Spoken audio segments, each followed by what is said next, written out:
So we had serious rains last week, lost power, and I mean, Randy and I came in Tuesday morning and started cutting down trees, trying to get it where we could even get down the driveway.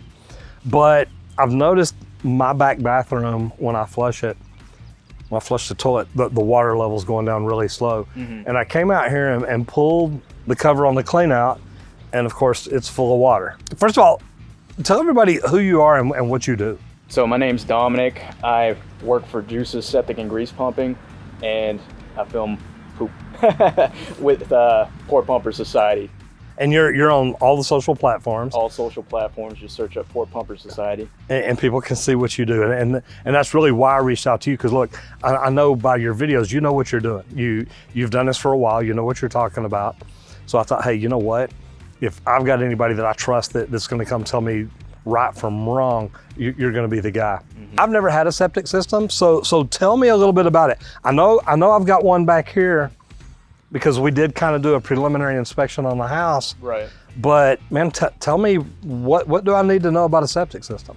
So what you need to know about a septic system, first off, if you pop open that clean out and you have water in there, that's either gonna be one or two things. You have a clog from the home to the septic tank, or your septic tank is full to the point that it's overflowing. And that's honestly the worst thing that can happen.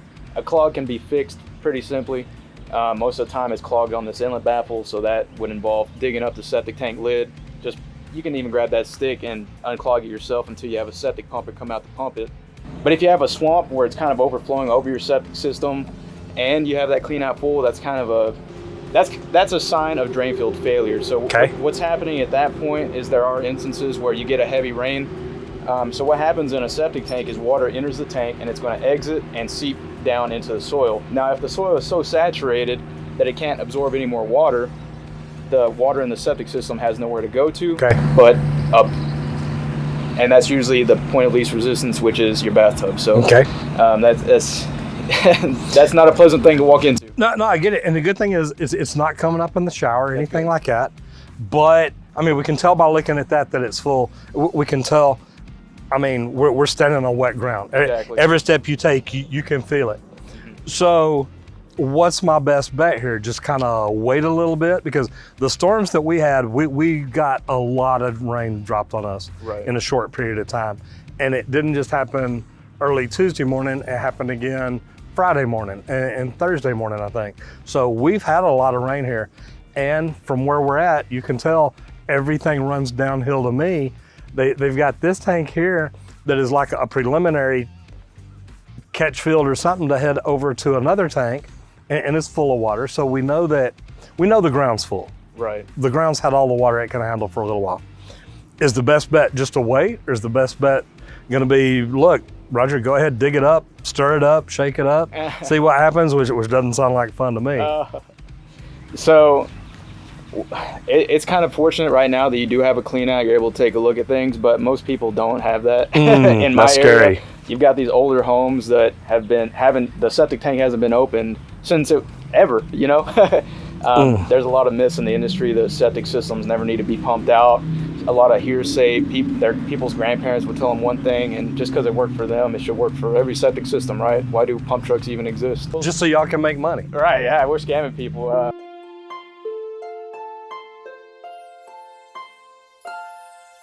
What will usually happen if you get a lot of rain, you don't have a sewer clean out, it's going to come up. The water in the tank has nowhere to go. It's going to, anytime you try running water in the home, it's not even going to make it to the tank. There's already so much water in the tank, it's overflowing. You got water in your clean out, so it's going to come up. They're going to have to call somebody to pump it out. So what I'm going to do is I'm going to open up the tank and pump it down. So that's the first step. And if you start seeing water coming back in from that outlet pipe, right, that drain field saturated, it's potentially failed, but we don't know that yet. So if you pump it out and give it a few days, let everything dry out, and that situation happens again, then it's pretty obvious that the drain field's failed at that point. So should I just wait a few days then, come check my clean out, see if the water level goes down? Or, I know you didn't bring your my pump truck? I know you didn't bring your pump truck down here from the Waco area, which I guess is really where you're at. What's your best recommendation for me right now? So if it's gently used, if it's being lightly used, I would say you're kind of in that position to where you can wait it out and see.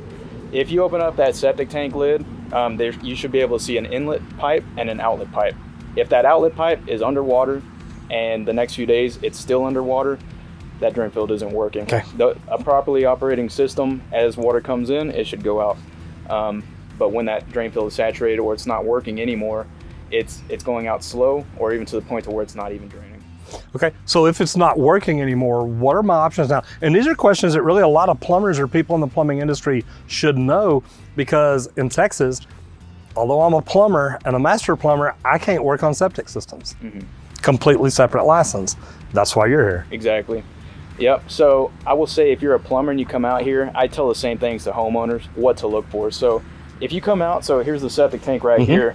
If you come out and you just notice it's a swamp, you got water pouring up and out, that's obvious that the drain field isn't working. Okay. So if they're backing up in the house, you could run a snake down that as long as you want. It's not going to do anything because the drain field isn't working. So that's one thing I would say.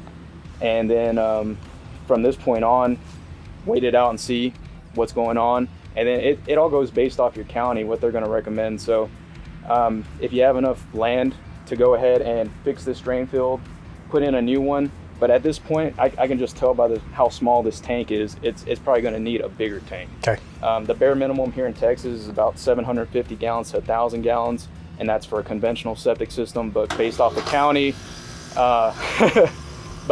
county's recommendations, they may just move you to an ATU, an advanced treatment unit. But that's going to be based off how much property there are, your setbacks, and the soil condition. That has a huge part to play in what type of system is being installed. Okay, so I'm gonna give this a few days. I'm gonna come back and look at it just to see what it does. But I've got a feeling this has been installed here for probably 45 years. Right. I know it's probably time for a new one. So I'm gonna start looking at that. I've got 3 other ones. So we're gonna have to look at all of them and see, it may be time to upgrade everything to an advanced treatment system. Right.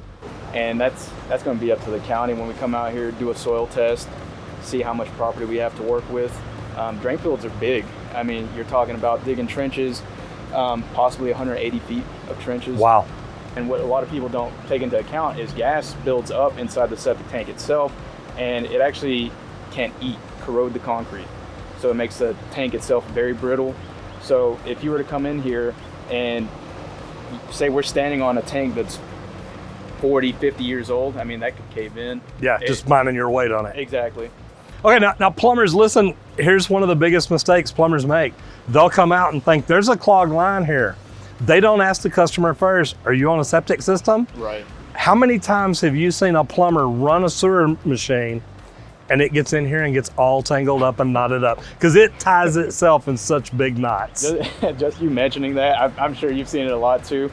But yeah, I mean, we're in the same field basically, you know. I mean, y'all work in the house, we work on the septic tank, so we need to come to an agreement on what needs to be done. So it's unfortunate when I show up and, I mean, it's not their fault. I mean, they don't know how septic systems work. So I think getting this knowledge to more plumbers is going to be beneficial for both plumbers. Actually, it's going to be beneficial for plumbers and septic people and the homeowner. You bet. There's nothing the homeowner hates worse than having somebody out, snakes their line, and it doesn't do anything. They still get hit with the bill. And homeowners need to know, when you first call that plumber and say, hey, my drain's not draining well, oh, by the way, I'm on a septic system. Exactly. Because everybody needs to be made aware of it. So how many sewer cables have you found inside of septic tanks? Too many to count. Yeah. Too many to count. Plumbers, that happens. Dominic, again, if people need to get in touch with you, at Poor Pumper Society. At Poor Pumper Society. You're everywhere. And Juices. Juices Septic and Grease Pumping, that is our business in San Saba, Texas. We pump out septic tanks, grease traps, and install septic systems. Good deal. Go check out at Poor Pumper Society, learn more about it. And if you like this video, I definitely think you're gonna like this one.